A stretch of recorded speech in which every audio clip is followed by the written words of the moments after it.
ஒரு மாபெரும் தலைவர், மாபெரும் தலைக்கட்டு செய்த நற்காலியங்கள்னால, அவங்க செஞ்ச புனிதமான வேலையினால மக்களுக்கு மிகப்பெரிய ஒரு ஒரு ஆக்கப்பூர்வமான சக்தி, மக்களின் சக்தியாகவும், மக்களுடைய கருணைக்கும், மக்களுடைய விழிப்புணர்வுக்காகவும் போராடி உயிர் நீத்திருக்காங்க. யாரு அப்படின்னா, பீலா வெங்கடேசன் சொல்லி ஒருத்தவங்க இருக்காங்க. அது பேர் எனக்கு சரியா ப்ரொனவுன்ஸ் பண்ண தெரியல, அதான் தெரியல. பீலானா என்ன மாதிரி லாங்குவேஜ்னு தெரியல, இவங்க யாருன்னு புரியல எனக்கு. ஸோ அது உங்கள்கிட்ட விட்டுப்போம். இந்த நபர், இந்த பெண்மணி வந்து 56 வயது, அதாவது 5-6 வயது. அவங்க வந்து காலமாயிருக்காங்க நேத்து. ஐ மீன் 24 செப்டம்பர் 24 6999966 வாட்டவர். ஓகே, இன்னைக்கான வீடியோ என்ன ஷார்ட்டாக பார்த்துடலாம். இது ரொம்ப முக்கியமான வீடியோ தான், ரொம்ப ரொம்ப முக்கியமான வீடியோ. வாங்க வீடியோக்குள்ள போகலாம். ஏமாற்றாதே ஏமாற்றாதே, அந்த இருட்டுக்கும் பார்க்கின்ற விழி இருக்கும், எந்த சுவருக்கும் கேட்கின்ற காதிருக்கும். இருக்கும் இடத்தை விட்டு இல்லாத இடம் தேடி எங்கெங்கோ அலைகின்றார் ஞான தங்கமே. இந்த நபர் வந்து கொரோனா காலகட்டத்தில், ஊரடங்கு காலகட்டத்தில் மக்களை விழிப்புணர்வு அடையிறதுல அயராது உழைத்தவங்க. நியூஸ்லாம் இவங்க தான் அதிகமாக பார்ப்பாங்க. நான் பார்க்கலப்பா, எனக்கு தெரியாது, எனக்கு தெரியல, நான் பார்த்ததில்லை. இப்போ தான் உங்களாம் ஃபஸ்ட்டு பார்க்குறேன். அது நான் நோட் பண்ணி பார்க்கும்போது எனக்கு தெரியுது ஒரு விஷயம். முதலமைச்சர் ஐயாலாம் வந்து இரங்கல் தெரிவிக்கிறாரு. எத்தனையோ அதிகாரிகள் இறக்குறாங்க, எத்தனையோ தலைமைகள் இறக்குறாங்க. ஒரு சில ஆட்களுக்கு மட்டும்தான் மிகப்பெரிய ப்ரையாரிட்டி கொடுக்கப்படுது. நியூஸில் ஒரு தனி ஸ்லாட்டே காட்டுறாங்க. ஒரு மாதிரி ஆந்தம் மாதிரிலாம் பண்ணுறாங்க, வீடியோ கிளிப்ஸ்லாம் போடுறாங்க, ஒரு எமோஷ்னலான ஒரு விஷயம்லாம் வீடியோவில் போடுறாங்க. ரொம்ப ப்ரொபகண்டா பண்ணுறாங்கனாலே நமக்கு தெரிஞ்ச விஷயம் தானே. ரொம்ப மக்களுக்காக சேவை செஞ்சுருப்பாங்க. இவங்க ரொம்ப முக்கியமாக முன்னாடி நின்று சேவை செஞ்சவங்களா இருப்பாங்க. அதுக்காக தான் அவங்களுக்கு இந்த முன்னுரிமை கொடுக்கப்படுதுன்னு உங்களுக்கு நல்லாவே தெரியும் தானே. ஸோ அதனால அவங்களுக்கு முன்னுரிமை கொடுக்குறாங்க. கொரோனா காலகட்டத்தில் தன் மக்களுக்காக பணிபுரிஞ்சு இந்த சமூக விஷயங்களை புரிஞ்சு, இந்த முக்கியமான விஷயம் எல்லாரும் ஏற்றி குத்திக்கோங்க, இது ரொம்ப முக்கியமான விஷயம், முகக்கவசம் அணிஞ்சுக்கோங்க, வெளியே போகாதீங்க, அண்ணன் தண்ணி போடாதீங்க, எவனையும் ஒட்டாதீங்க, தொடாதீங்க, ஒதுங்கிருங்க, ஐசோலேட் பண்ணுங்க, லாக்டவுன் போடுங்க, எல்லாரும் அதை ஆதரிங்கன்னு சொல்லிட்டு ரொம்ப விழிப்புணர்வு கொடுத்த ஒரு நபர். பிரெயின் டியூமர்னு சொல்லுவாங்கல்ல, கேன்சர், பிரெயின்ல வந்த கேன்சர்னால இறந்துருக்காங்க. கேன்சர் அப்படின்ற ஒரு விஷயம் இருக்கு. இதை பற்றி நம்ம ஏற்கனவே ஒரு தடவை பேசியிருக்கோம். ரொம்ப ரொம்ப மெயினான விஷயம் தான். அது ஒரு முன்னோர்கள் சம்மந்தப்பட்ட விஷயம். கேன்சர்ன்றது மனித சமூகம் ஆரம்பிச்சிச்சுல. ஸோ அந்த டைமிங்கில் இருந்த ஒரு விஷயம் இந்த கேன்சர்ன்ற ஒரு விஷயம். இப்போ நம்ம உடம்புக்குள்ள நான் கேன்சரை பற்றி ஒரு வீடியோ பேசியிருப்பேன், அதை நான் கீழே லிங்க் கொடுக்குறேன், பார்த்துக்கோங்க, புரியும். ஏன் சொல்கிறேன் அப்படின்றது புரியும். ரொம்ப மெயின் மேட்ரு.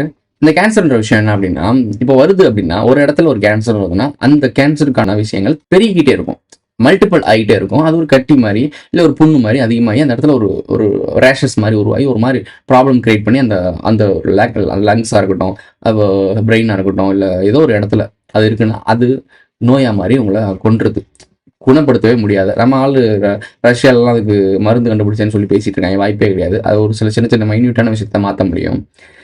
ஸோ கீமோலாம் பண்ணுவாங்க. அந்த கீமோலாம் ஐயோ, அது கேள்விப்படும் போதே நமக்கு தெரிஞ்ச ஒரு பையனுக்கே அதை வந்து செஞ்சாங்கன்னு சொல்லி நிறைய அதோட பாதிப்பை பற்றிலாம் கேட்டிருக்கேன், பர்சனலாக கேட்டிருக்கேன். நிறைய நாங்கள் பேசியிருக்கோம் இந்த கேன்சரை பற்றியே. இது எதுவுமே சாதாரண விஷயம் கிடையாது. இது எதுவுமே எனக்கு சாதாரணமாக புரியவும் இல்லை. நான் சொல்கிறேன், மெயின் மேட்ருக்கு வரேன்.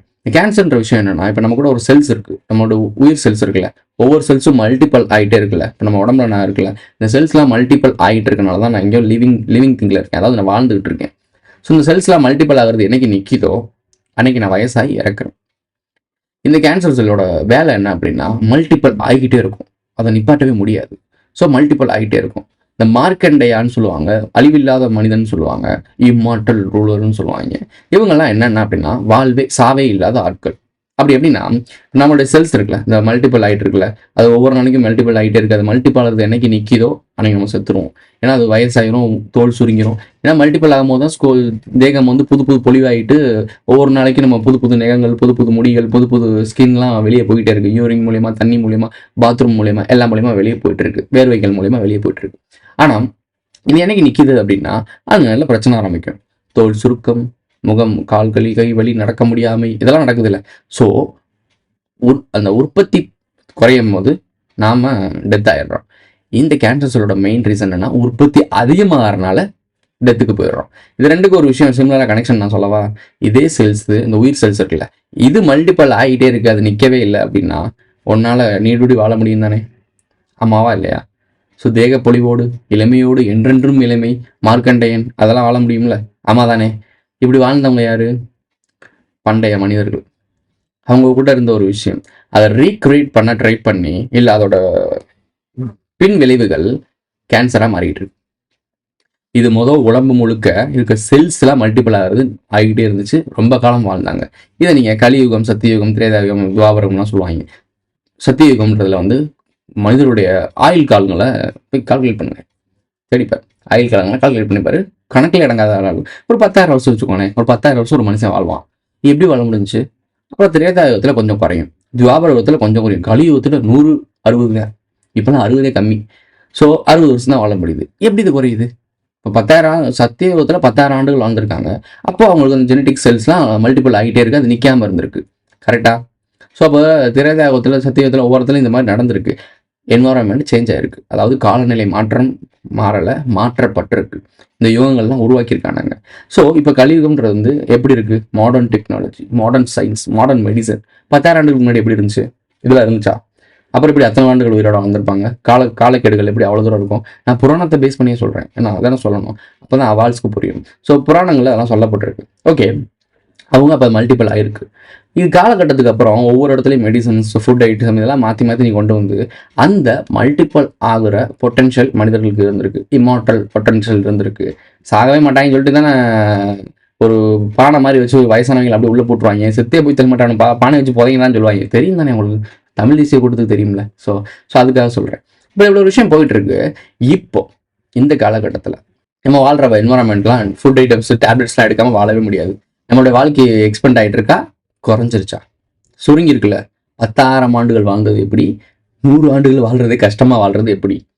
இவ்வளோ modern science, modern technology, chat GPT கேட்டால் எல்லாமே சொல்லும். ஜாதகத்துலேருந்து எல்லாத்தையுமே சொல்லும். என் வீட்டு அட்ரஸ்லேருந்து என் பக்கத்து வீட்டுக்காரன் என்ன பிரச்சனை பேசுகிறேன், எவன் குடும்பத்தை எப்படி கெடுக்கலாம், எல்லாத்த வரைக்கும் சொல்லுது. ஆனால் ஒன்றால் 100 வருஷம் வாழ்றது, 150 வருஷத்துக்கு வாழ்றது அளவுக்கு கொடுக்க முடியலையே. புரியுதா? அப்போது அந்த ஒவ்வொரு காலகட்டத்திலையும் ஒவ்வொரு மாற்றங்கள் மாற்றுறவன் யாரு? அந்த 10,000 ஆண்டுகள் வாழ்ந்தவனை திருப்பி 5,000 ஆண்டுகளை மாற்றுறதுக்காக ஏதோ ஒரு விஷயம் மாறி இருக்குல்ல.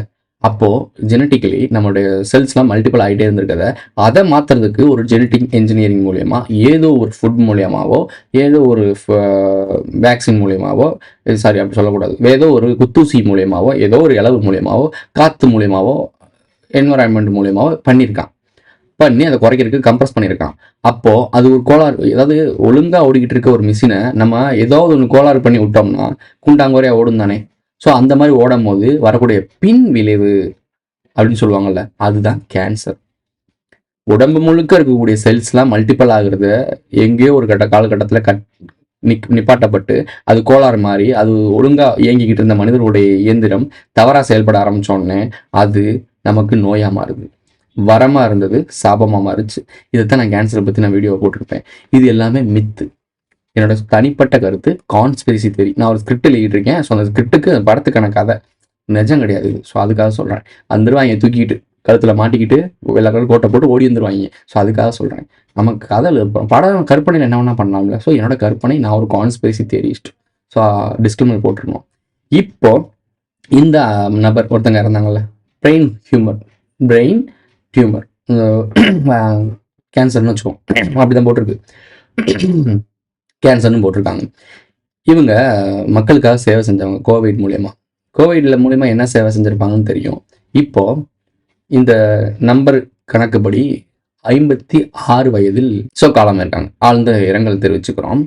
இதுல என்ன உங்களுக்கு புரிஞ்சிச்சுன்னு புரிஞ்சுக்கிறதுக்காக சொல்கிறேன். இப்படி மக்களுக்காக சேவை செய்த ஒரு நபர் இந்த மாதிரி பிரெயின் டியூமர்னால இறந்துருக்காங்க அப்படின்னா, பிரெயின் அண்டர்லைன் இந்த வேர்டு பிரெயின்.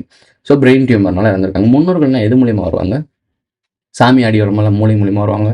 பிரெயின் தான் நமக்கு ரொம்ப முக்கியம். டார்க் மெடிடேஷன் மெசேஜ்னு புரியுது அவங்களுக்கு? ஏதோ ஒரு மெசேஜ் நான் சொல்லுவேன்ல, இந்த பிரெயின் மூலியமாக தான் நம்ம பொட்டன்ஷியல் எடுக்கணும், பிரெயின் மூலியமாக தான் அவேக்கனிங் ஆகணும், விழிப்புணர்வு அடையணும். விழிப்புணர்வு கொடுத்தவங்க விழிப்புணர்வு அடையிறது மூலியமாகவே இறந்துருக்காங்க அப்படின்னா என்ன இது? ஏதோ ஒரு காரணம் இருக்குல்ல. ஸோ முன்னோர்களில் போட்டுருங்க, முன்னோர்களை வழி நடத்துங்க, சரியான வழிநடத்தல் பண்ணுங்க. மனிதர்களுக்கு சரியான பாடத்தை போட்டுங்க, மனிதர்கள் பக்கம் நில்லுங்க. இல்லை இதை மாதிரி நிறைய நல்லுள்ளங்கள்லாம் சீக்கிரமே போய் சேர்ற மாதிரி இருக்கும். பிழிச்சுக்க பொழைச்சுக்க. இதோட இந்த வீடியோ முடிஞ்சிருச்சு. இந்த வீடியோ பிடிச்சிருச்சுன்னா லைக் பண்ணுங்க, கமெண்ட் பண்ணுங்க, சப்ஸ்கிரைப் பண்ணுங்க, மறக்காம பெல் ஐகானை ஆல்ல போட்டு இந்த ஃப்ரெண்ட்ஸ்லாம் ஷேர் பண்ணுங்க. உங்களுடைய கருத்துக்களை கமெண்ட்ல பதிவு செஞ்சுட்டு போங்க. சேனலில் மெம்பர்ஸை ஆட் ஆகணும்னு நினைக்கிறீங்கன்னா ஜாயின் பட்டன் போட்டு விடுங்க. சூப்பர் தேங்க்ஸ் சூப்பர் சேனலாம் பண்ணா எஸ்என்எஸ் மட்டும் தட்டி விடுங்க. அடுத்த ஒரு நல்ல வீடியோ சந்திப்போம். நீங்கள் ஒரு 3 வீடியோ பண்ண முடியாது ஆயிடுச்சு. அடுத்தடுத்து ரிலீஸ் பண்ணுவேன், இல்லை நாளைக்கு வரும் ஒரு வீடியோ. பொறுத்து வெயிட் பண்ணி பாருங்கள்.